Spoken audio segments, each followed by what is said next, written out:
Good afternoon, welcome to the Jumpsec briefing. As is typically the way, I'm opening this briefing again with a bit of a look at the threat landscape, seeing how it's evolved and changed since last time we spoke and seeing where we think it might go in the future. Those of you that were here last time will have remembered myself and Deepo gave a bit of a presentation covering specifically a lot of focus on ransomware and how ransomware had been evolving over the last couple of years, and we'd amassed a huge amount of data that we'd gone through and identified some specific trends. There's one question that I know a lot of people are interested in at the moment, which is whether ransomware is in decline or not. There's been a few stories of late suggesting that it might be declining slightly. So I pulled out some of the data from our data set to kind of answer that question. And this is what it looked like. I've double checked and treble checked the data looking at this one, because that red and blue line seem to follow a very, very common pattern with a small trough in quarter two, peaking again in quarter three. And that's actually how the data followed. Obviously there's been quite a jump between 2021, which is the blue line there, and 2022, which is the red line, which we saw an awful lot of ransomware incidents going on. Now we're obviously just wrapping up quarter one of 2023 at the moment, which is why you've just got the yellow dot there showing where we are so far. And broadly speaking, yeah, we're a little bit behind where we were in 2022, but we're very much seeing ransomware continuing to be quite prolific and continuing to be probably one of the greatest threats to most organisations. Now obviously our interest is specifically in the UK. Most of you are headquartered or based in the UK. And when we draw out the data for the UK specifically, it's a little bit more cluttered. We don't have quite the trends that we saw in the global data that you saw on that previous slide. But what we do see is that ransomware hasn't particularly declined in the UK so far in quarter one. We're still seeing some quite significant numbers of incidents. What's probably more concerning as well, though, is if we take a look at the percentage of incidents in the UK compared to the global average, we're actually in the worst state that we've been in since we've been recording this data. So we're looking at getting close to 8% of ransomware incidents, which does really beg the question, is why are we going backwards? Why are we hitting a situation whereby the UK is more hit by ransomware incidents than it's ever done before? Now, personally, I think part of the reason for this is we're still treating the problem like a commodity malware problem, when in reality, that's simply not the case. These ransomware groups are very capable entities. We've got individuals operating the ransomware. This isn't a case of commodity malware landing on systems and executing. This is a case of capable, skilled threat actors carrying out the attacks. And the thing that's really powerful when a human's carrying out the attack is they're in control of what happens. They can alter, they can pivot, they can work around the tooling that you might have in your network. They can act in a slightly different way if it's relevant to their operations. So treating it like a commodity malware problem is never going to be helpful. And that's a slightly awkward one for a lot of our industry, because a lot of our industry is very heavily tool driven. And if you're tool driven, you need to be building tooling that is capable in all scenarios, and that's perhaps less the case when you've got a human who's able to operate around that tooling. As well as seeing attacks continue to affect organisations, we've also seen quite an evolution in the tool sets that these adversaries are using as well. And to be honest, these aren't specifically that recent. For the last couple of years, we've been hearing of ransomware groups pivoting and building out their Linux tooling, for example. And earlier this year, we saw a series of attacks dubbed ESXi ARGs, where we saw a whole bunch of internet-facing ESXi servers compromised off the back of a vulnerability which was being known about for a couple of years that was exploited. And what we saw was a whole bunch of ESXi systems being compromised and virtual machines and image files encrypted. Now, this is toolkits that have existed within the ransomware groups for a couple of years now in many cases, and they're starting to be used more and more prolifically. And what we're starting to see is cases where ransomware actors are starting to recognise that they could just hit an entire organisation and propagate across the domain, or they could pick and choose one or two more interesting targets which have a greater impact. And certainly that's the case for most organisations.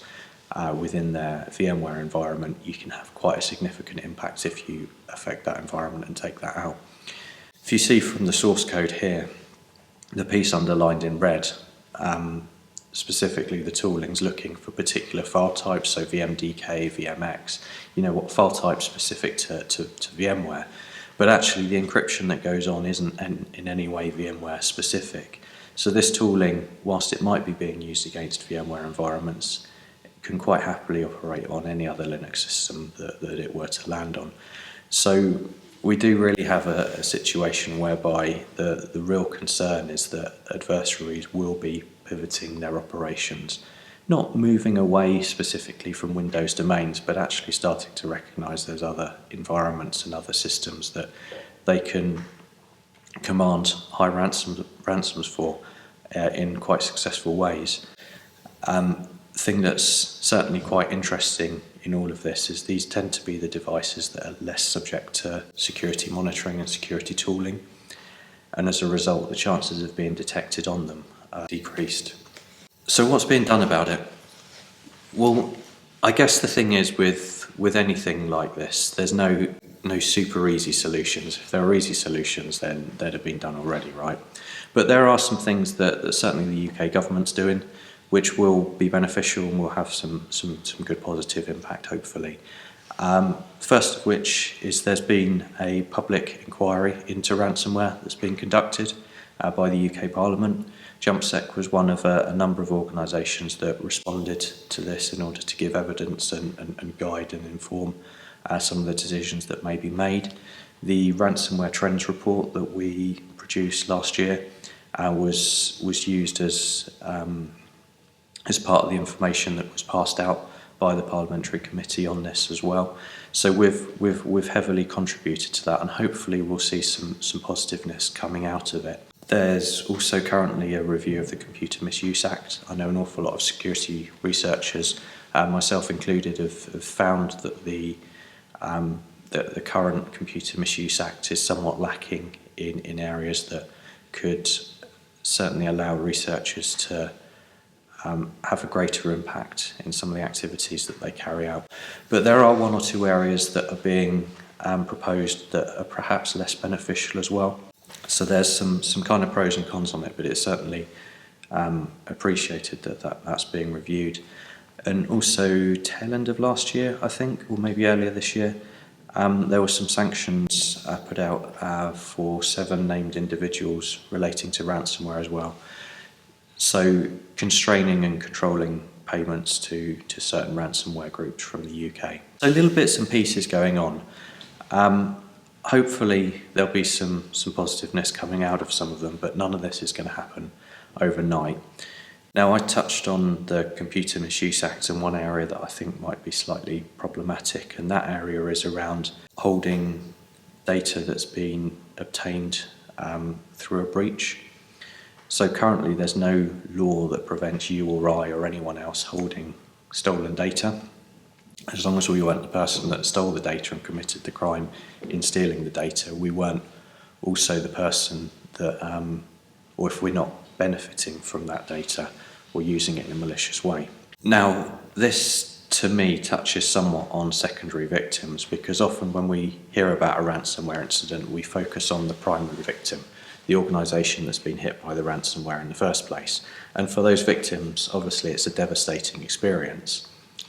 But often we forget about the secondary victims, the tertiary victims, who are also affected by this. And quite recently we've had a couple of cases that have really highlighted that. So if anyone's familiar with Medibank, health insurance provider in Australia, major organisation, holds an awful lot of really sensitive data on individuals.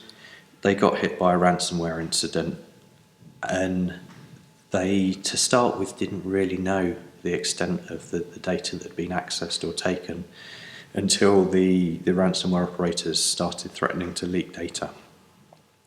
And if you put yourself in the shoes of an Australian citizen whose most sensitive data may or may not be taken, and it's being threatened that that's going to be leaked online, you've got a really difficult situation for some people.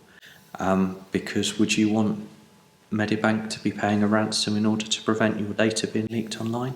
Quite possibly. But in principle, you've got Medibank sat there going, well, we don't want to be paying ransoms to criminal groups like this. And you can understand the principle there as well, but how do you balance that against the rights, I suppose, of the individuals? And actually we saw a really difficult and awkward situation whereby some of their medical data was posted online, including abortion data for individuals in Australia. And it's a really, really difficult situation whereby you do have to question whether the rights of the individuals or the secondary victims have really been considered as much as they should have been. If I take, a different case just before Christmas, we saw Rackspace managed email service got compromised. Again, ransomware incident, lots of data was encrypted, but this managed email service was a service that businesses relied on for their email. So suddenly you've got a situation whereby, as a result of Rackspace having a security incident, you've got a whole number of businesses that can now no longer operate because their email service is down. Now, the first thing that Rackspace did was came out with an announcement, clearly to try and protect their share price by letting the world know that they had more than enough cyber insurance. And you know what, that's great for Rackspace, but how's that helping the secondary victims? How's that helping the businesses that can no longer function? And they have no information forthcoming from Rackspace on what's happened, whether their data's been taken, whether the data's been leaked anywhere. There's lots of questions that those secondary victims really would like answers to so that they can better protect their own organisation. If they know that their data's been taken, then they might take slightly different steps to if their data's not been taken. And currently there's nothing requiring or causing these primary victims to really consider the concerns of the secondary victims, their customers who have trusted them with their data. This is only going to increase as a concern for individuals and for businesses, and part of our feedback in the parliamentary inquiry on ransomware was very much around secondary victims and ensuring that they're offered the protection and information that they need in order to make informed decisions off the back of a breach. I'm going to step away now from kind of the ransomware side of things, because whilst that's continued to be quite prolific and whilst it continues to be a pretty significant threat to most organisations, we can't kind of hide from the fact that there's been a whole number of quite sophisticated and advanced attacks going on in the background, and we only hear about a small number of these that kind of trickle through into public knowledge, but they have been quite advanced and they've been quite targeted. So anyone who uses Fortinet equipment at the moment will be constantly seeing security issues, security vulnerabilities. For whatever reason, it's a technology that's been quite targeted. And we've seen Chinese espionage operations being carried out targeting Fortinet devices, specifically using zero-day vulnerabilities. So quite advanced, quite sophisticated. And there's kind of a common theme here as well, like targeting those network-related devices, those devices that are less likely to have security monitoring and controls on them, but that absolutely provide a foothold into a network. Coinbase had quite a interesting social engineering attack conducted, and the thing with most social engineering attacks that you'll note is they are quite targeted. They naturally have to be. So this was quite an interesting one. Equally, GoDaddy. They put an announcement out a little while back because they'd had a breach that looked like essentially their entire Plex environment had been compromised, or Plesk environment rather, had been compromised. And websites were being modified in order to serve malware for various different malware campaigns. So a relatively significant compromise that will have affected lots of organisations whose systems and environments it clearly had the integrity of their environments affected. One that certainly caught my attention was a piece that went on with a Russian businessman found guilty of like $90 million hack to trade conspiracy. And essentially what was going on here was they were hacking into organisations to gather non-public information that they would use in some of their trading and dealing. And as a result, they'd made 90 million profit off the back of it. So quite an interesting one there as well. So we've got this situation whereby we've got lots and lots of kind of the more commodity ransomware-y stuff going on, but equally we've got some really quite sophisticated attacks going on as well. We can see from Mandiant's work, Mandiant now part of Google, over the last year or so, they've tracked 55 0 days being exploited in 2022. Now that's quite a staggering number if you bear in mind the cost and effort involved in constructing any 0 day. Now, to be fair, that's a little dip from 2021, but regardless, each one of those has allowed for a relatively advanced attack to be carried out. And I mean, since the Russian invasion of Ukraine, I mean, we've seen attacks on NATO countries increase by 300% in that period. So we're at a situation whereby every organisation is really at risk, and it's I guess a question is whether you're getting the balance right between protecting your business against those commodity attacks and actually protecting your business against the ones that are somewhat more advanced, and where does that line sit? I know one company that will have been asking themselves this question an awful lot is LastPass, who, I mean, huge credit to them. They've been somewhat quite open compared to a lot of other organisations on the incidents that they've had. They suffered 2 incidents lately. One tail end of mid last year, with a software engineer's corporate laptop got compromised, which gave them access to development environment, source code, technical information, and various other bits and pieces. They then saw a second incident happen sometime afterwards, which targeted a senior DevOps engineer, exploiting vulnerable third-party software, which then gave them access to cloud backup, system configs, API secrets, and also encrypted and unencrypted LastPass customer data. They don't know who carried out the attack. They don't know why someone carried out the attack, but clearly it wasn't a low sophistication attack. These adversaries knew what they were doing. They knew what they were targeting. They'd gone away off the back of the first incident and come back stronger for the second incident. And there's a point that LastPass made in their public statement, which is it was really difficult for investigators to determine between threat actor activity and ongoing legitimate activity. And that in itself is a really, really quite interesting one. Because if we take a look at the tooling that exists in the market at the moment, some of it's really, really outstanding. We've got some exceptional tooling there. If you just take a look at something like Windows Defender ATP and Sentinel and that whole ecosystem, you've got some tooling that, in any case that it sees some new process or software running on a system, it will lift that, it will throw it into a sandbox, it will run it, it will identify whether it's malicious or even potentially malicious, and it will share that with the rest of the world. So you've got a situation whereby you could be potentially participating in the largest information and data sharing platform in existence in order to eradicate malicious software and malicious activity on your systems, which is massive. It's really, really powerful.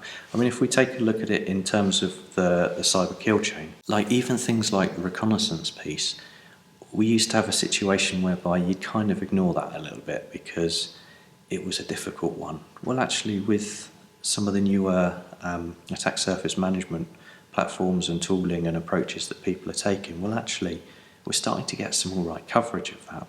Weaponisation is certainly a really difficult one to get coverage of because of the nature of the beast, really. But when we move into delivery, exploitation, installation, command and control, we've got some really, really exceptional tooling there. It's tooling that can do massive, amazing things, but you've got to drive it. You've got to be tailoring it, tweaking it, and working it in order for it to be effective. And a lot of people do spend an awful lot of time doing that piece. But I think there's a gap that we as an industry have continued to miss, and that's this actions on objective piece. Because no matter how much time or how quality the tooling that you've got in place is, if you're spending all of your time refining it, making it more effective, ironing out the false positives, prioritising particular detections, what you're not doing is detecting that tailored stuff to your environment. So if we think to LastPass's incident, where particular data was taken from the environment and it was almost impossible to distinguish that from legitimate day-to-day activity, well, how do you do that? Because if we can't do that stuff, then we can't detect these advanced attacks. We're just constrained to detecting generic. And then we've got a situation whereby we've got some of the most capable tooling that we've ever had, but we're stopping at just detecting generic attacks, and we're not leveraging it to detect these more advanced attacks, the things that are specific to our environment. And right now, I'm seeing very little in the way of tooling that can do that actions on objective piece in a tailored way without human intervention. And we seem to be somewhat adverse to using humans to do that tailored piece. And I think that's very much the area that we as an industry need to be focused on over the coming years, is actually tailoring those detections specific to our business, not tailoring a generic detection to our business, but actually stepping back and looking at our organisation and saying, what matters here? Do we hold a password vault that if that was copied out of the environment would be problematic? Well, if so, then let's make sure that we're detecting when that stuff happens. And the capability to do it exists. It's just something that you're not going to stumble across by doing more of the general security piece. You've actually got to step back and build that tailored piece. So today, throughout the rest of the presentations, we're going to delve into that a little bit. Ryan's going to touch on that. We've got Max, who's going to talk about some of the challenges that exist in delivery of malware and tooling and approaches that they've taken to circumvent them. We'll touch on a few other topics as well, but that's all I've got from me so far. Thank you.